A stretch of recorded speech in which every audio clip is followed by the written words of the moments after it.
Não foi silêncio que marcou a colônia, foi tensão escondida na rotina e na memória. Imposto alto, monopólio e opressão. Portugal mandava, o povo sentia a pressão. Pacto colonial prendia a produção. Só vender pra metrópole, sem opção.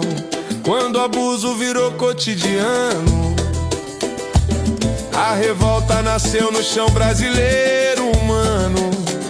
Nem toda luta queria separar, algumas só pediam pra poder respirar.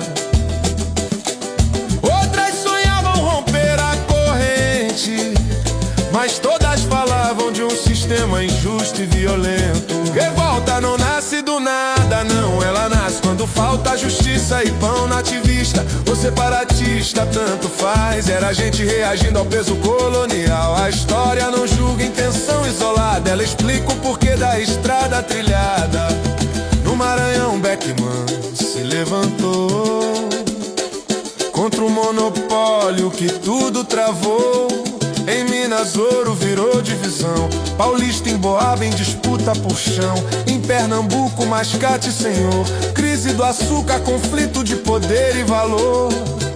Elite brigando por controle local, enquanto a colônia seguia desigual. Essas lutas não queriam independência, queriam ajuste, justiça, sobrevivência. E por isso a história chama de nativistas. Reformas locais, demandas realistas. Revolta não nasce do nada, não. Ela nasce quando falta justiça e pão nativista. Ou separatista, tanto faz, era a gente reagindo ao peso colonial. A história não julga intenção isolada, ela explica o porquê da estrada trilhada. Mas o tempo mudou, ideias viajaram. Iluminismo e revoluções inspiraram liberdade, igualdade, república no ar. Alguns começaram a sonhar em separar. Em Minas, elite que se libertar contra a derrama, sem povo pra lutar. Tiradentes virou símbolo da nação, mas o movimento tinha limite e contradição. Na Bahia o povo tomou a palavra. Negros, alfaiates, soldados na estrada. Queriam república, igualdade real, fim da escravidão e justiça social. Nem todas as revoltas foram iguais, nem todos lutaram pelos mesmos ideais, mas todas revelam uma verdade essencial: o Brasil nasceu do conflito social. Revolta não é só quebrar corrente, é tentar mudar o que fere a gente. A coroa reprimiu pra não perder o controle, mas as ideias ficaram mesmo sob o açoite.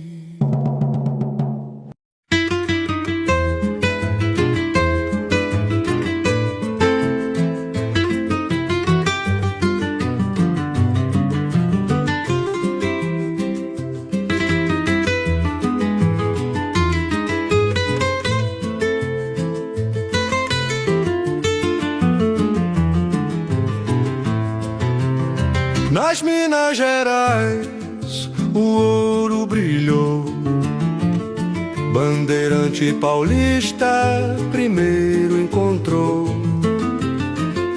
Mas logo chegaram de todo lugar, forasteiro querendo também explorar.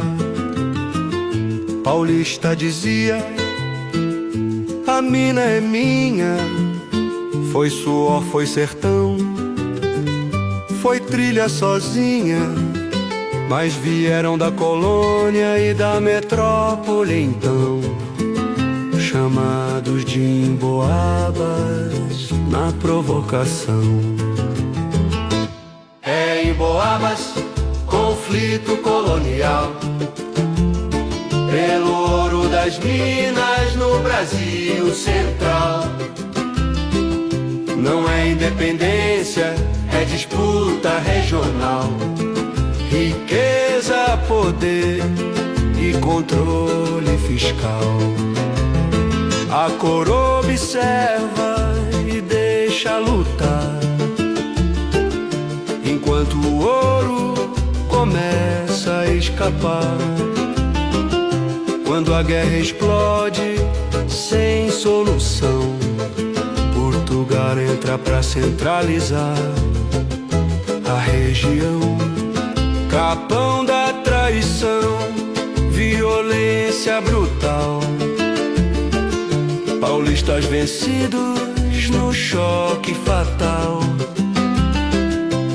Os emboabas levam a decisão, com apoio indireto da administração. É em Boabas, vitória do poder, da coroa que passa a tudo gerir. Casas de fundição começam a surgir, quinto do ouro pra metrópole subir. Não foi revolta do povo oprimido, foi briga de elite por lucro garantido. A colônia cresce, mas sem liberdade, mais controle imposto e desigualdade. Minas se organiza, nova capitania. São Paulo se afasta, muda a geografia. A guerra termina, mas deixa a lição. O ouro gera conflito e centralização.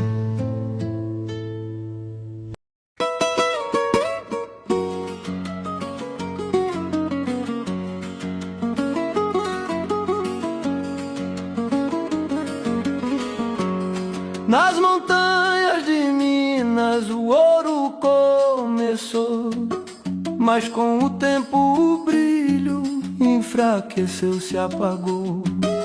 A coroa exigia o quinto sem perdão, e o povo já cansado carregava a opressão. No ar corria o medo da temida derrama, se a meta não chegasse vinha o peso, vinha a chama. Era imposto e confisco, era dor na região, e a crise se espalhava como fogo no sertão.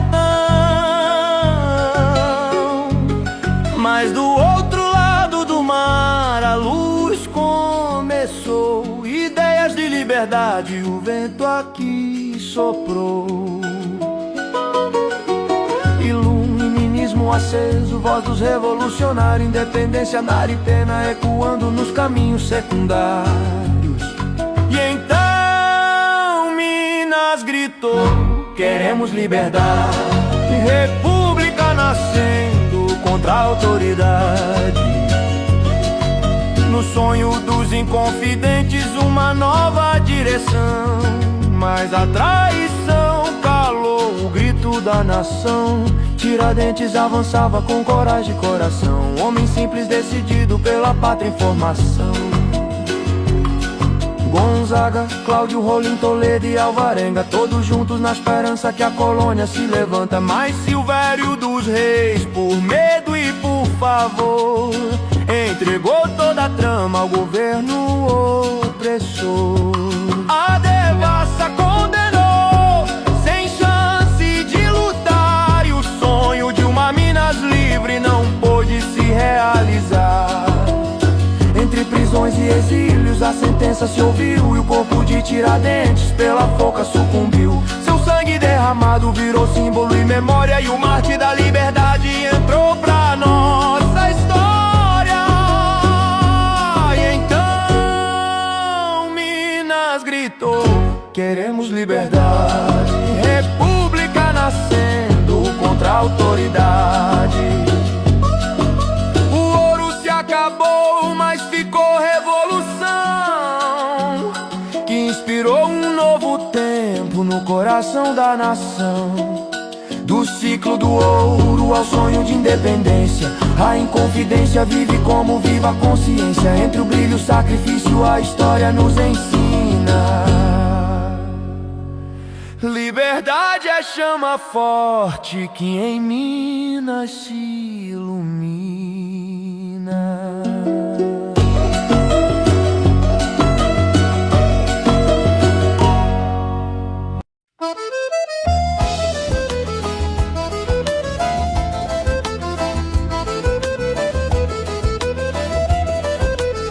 No sul do Brasil começou a tensão, regência instável, disputa, insatisfação.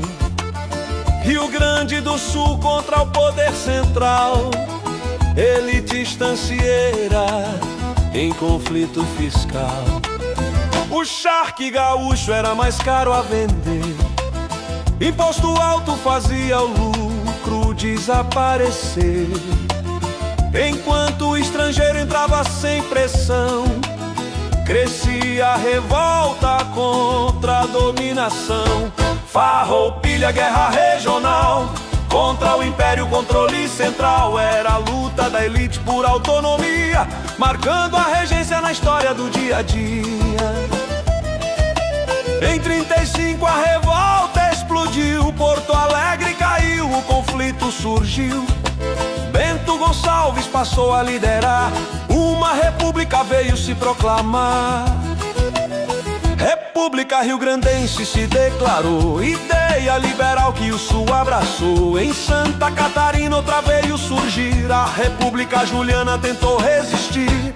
Farroupilha, 10 anos de ação, a mais longa revolta da nação. Projeto regional, militar e organizado, mas sem apoio popular generalizado. Lanceiros negros entraram pra lutar, promessa de liberdade pra quem se alistar. Mas a escravidão não foi superada, contradição liberal na luta armada. Garibaldi chegou com sua idealização e Anitta lutou ao lado da revolução. Entre batalha, acordos e negociação, o império buscou a pacificação.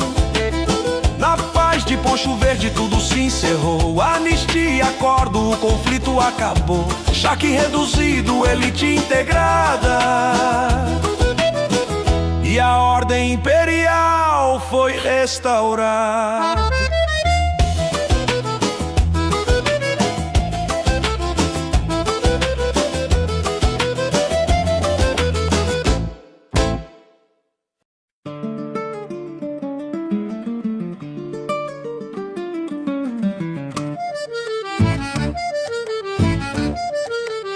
No Grão-Pará a história vai começar. Regência no poder, povo a penar. Longe da corte, esquecido na nação. Miséria e abandono viraram revolução. Viviam em cabanas às margens do rio, indígena, negro, mestiço, sofrido, sem voz política, sem participação. O grito cabano virou rebelião. Cabanagem, revolta popular, o povo amazônico tentou governar contra a exclusão do Império Central. A luta foi dura, violenta e desigual. Elites brigavam pelo poder local, abriram caminho pro levante social. Em 1835 então, Belém foi tomada pela insurreição. O presidente caiu, o governo mudou, pela única vez o povo governou. Mas sem projeto firme pra sustentar, o movimento começou a se fragmentar. Cabanagem, sangue, tensão, esperança e caos na mesma mão. Foi revolta do povo contra a opressão, marcando a regência na história da nação.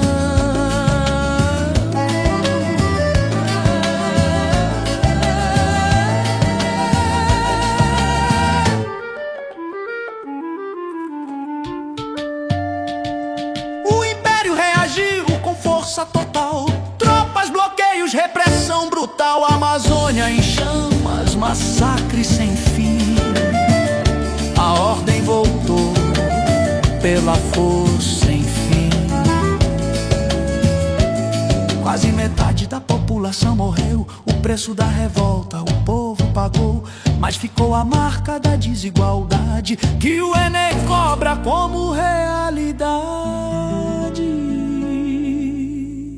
Cabanagem mostrou a exclusão social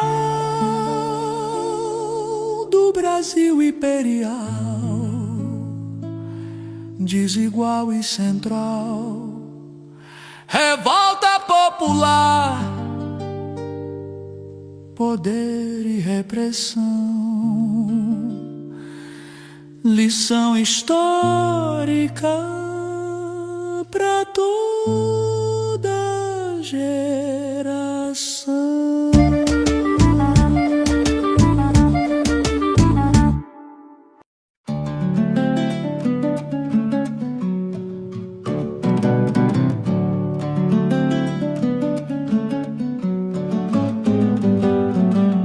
No Maranhão a tensão começou, regência frágil, o povo sofreu. Crise no algodão, pobreza no sertão, exploração virou revolução.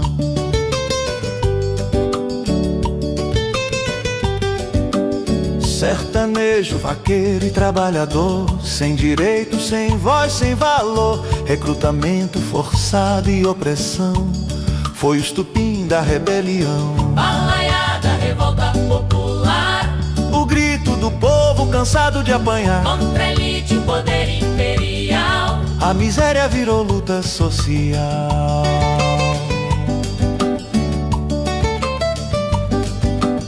Manuel Balaio deu nome à ação, mas foi o povo que fez a insurreição. Negros livres, escravizados a lutar. Cosme Bento fez o chão tremer no lugar. Sem projeto político pra sustentar, mas com fome e revolta pra expressar. A balaiada cresceu pelo interior, mostrando a ferida do Brasil imperial. Balaiada, Dor e exclusão, a revolta nasceu da desigualdade da nação. não foi da elite, Nem do poder central, foi do povo esquecido no Brasil colonial.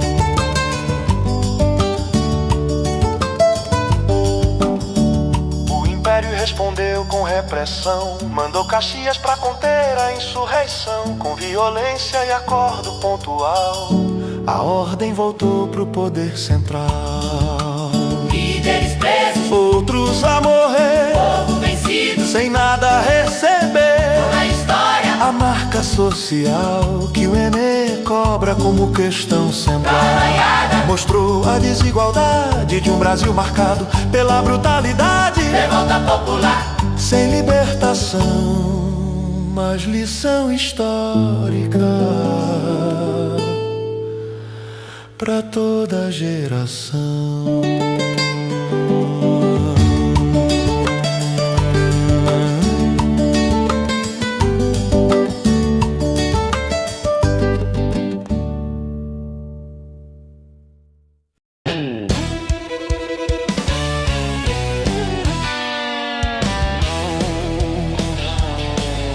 No Rio de Janeiro da Primeira República, capital do Brasil, cidade bonita. Mas por trás da avenida e da modernização tinha pobreza, doença e exclusão. Varíola no ar, febre amarela a espalhar, peste bubônica fazia o povo adoecer. Rodrigues Alves no poder quis transformar, e Oswaldo Cruz veio pra combater. Veio reforma urbana, cortiço ao chão, Pereira Passos abriu a avenida e expulsão. O povo pobre perdeu sua habitação, subiu pro morro, nasceu a segregação. Vacina obrigatória virou lei nacional, sem diálogo, sem cuidado social. A gente entrando à força no lar, o medo cresceu, o povo a se revoltar. Não era contra a ciência ou prevenção, era contra o abuso, a imposição.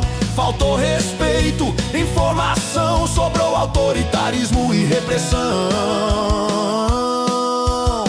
Em novembro de 1904, a cidade virou palco do impacto. Barricada na rua, confronto e tensão, exército na luta contra a população. Quebra-quebra, prisão e deportação, estado de sítio como solução. A lei recuou, a vacina parou, mas o conflito a história marcou. Depois o tempo mostrou a verdade, a vacina venceu a mortalidade. Mas a revolta ficou como lição, não há progresso sem inclusão. A revolta da vacina vem ensinar que modernizar não é só reformar. Sem ouvir o povo, sem participação, o Estado enfrenta resistência e revolução.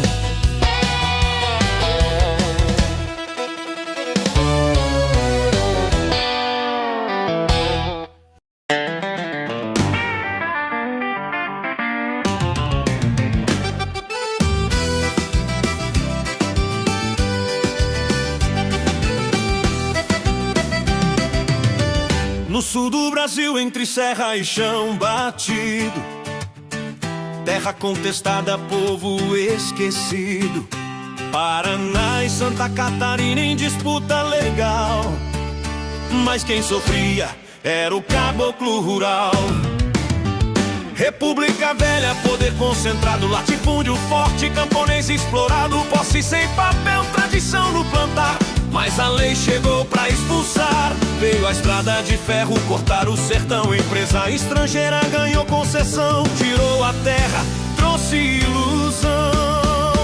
Depois da obra só restou o desemprego e a expulsão. Sem Estado, sem proteção, cresceu a revolta no coração.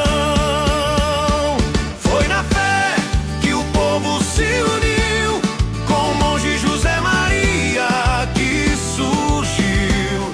Falava de justiça, de terra e pão, vida comunitária, partilha e união. Messianismo virou esperança, contra a miséria e a desconfiança formaram redutos pra resistir. Caboclo armado pra não sair, mas o governo respondeu com repressão, tropa, canhão e destruição. Anos de guerra no interior, milhares de mortos sem nenhum valor. Entre 1912 e 1916 o exército venceu, mas o povo padeceu. A terra ficou com quem já mandava, o caboclo perdeu o que cultivava. O contestado entrou pra história então, como luta pela terra e exclusão.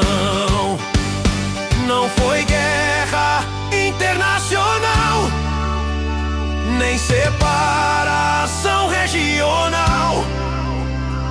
Foi conflito agrário e social, da república que agiu de forma brutal. Canudos e contestado tem ligação, fé, pobreza e repressão. A história vem nos alertar, sem justiça no campo, o conflito vai voltar.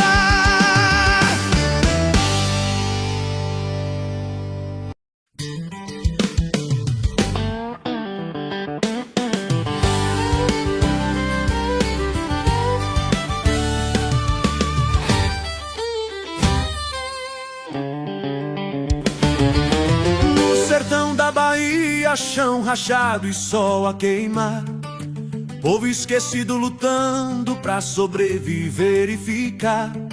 Depois da abolição da república recém-nascida, sobrou promessa vazia e muita dor na vida. Seca, miséria e abandono social,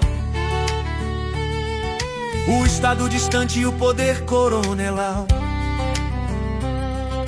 Foi nesse cenário de fome e opressão que surgiu Canudos como alternativa e união. Antônio Conselheiro veio anunciar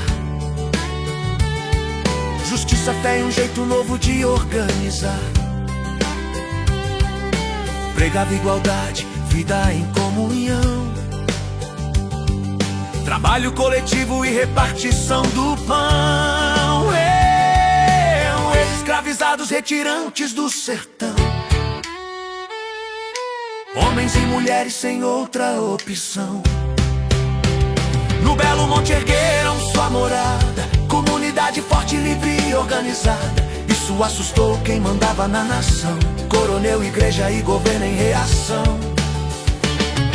Chamaram de fanático, de inimigo da lei.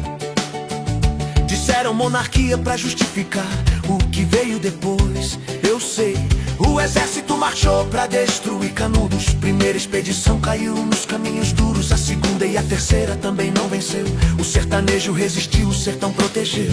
Na quarta investida veio a destruição, canhão, fuzil e brutal repressão. Antônio Conselheiro já tinha falecido, mas o arraial foi ao chão, o povo inteiro abatido. Homens, mulheres e crianças sem perdão.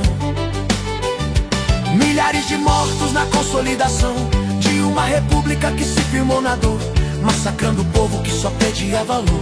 Euclides da Cunha depois revelou em Os Sertões o Brasil que ninguém enxergou.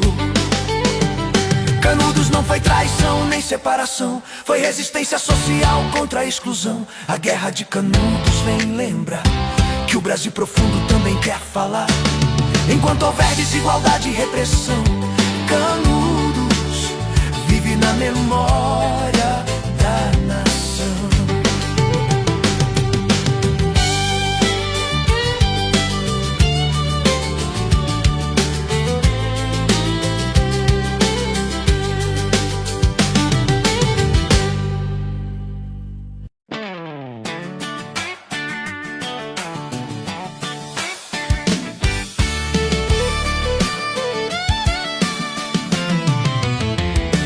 Rio de Janeiro da República Velha, capital do poder, promessa que falha. Navio moderno cortando o mar, mas no convés o passado insistia em ficar. Marinha se armava com tecnologia, encouraçado novo, falsa melhoria. Porque o marinheiro seguia na dor, punido no corpo, sem direito e sem valor. Negro, pobre, filho da escravidão, mesmo após a abolição. Baixo salário, rotina pesada, e a chibata ainda era usada. Por falta pequena vinha punição, 100, 200 golpes sem compaixão, até que um açoite virou estopim e a revolta teve início e fim. João Cândido ergueu a voz do mar, o almirante negro a liderar. Minas Gerais, São Paulo em ação, canhões voltados pra capital da nação.